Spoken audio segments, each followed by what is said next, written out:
কিসে পড়ছো? এই তো আমরা সেকেন্ড ইয়ারে পড়তেছি।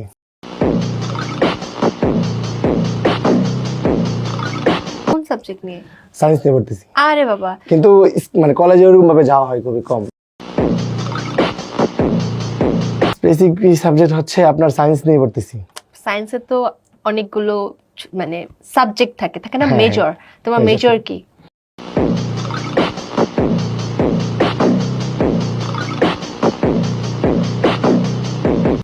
আর মেজর এটা হচ্ছে আমি পরীক্ষার সময় পরীক্ষা দিই, তো এটা আসলে মানে বলা হয়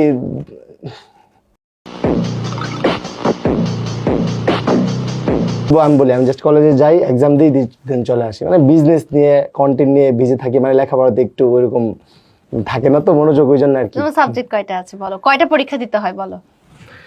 পরীক্ষা দিতে হয় কয়টা? 10টা। 10টা, তার মানে 10টা সাবজেক্ট। নামগুলো জানো 10টার? না, নাম জানি না, বললাম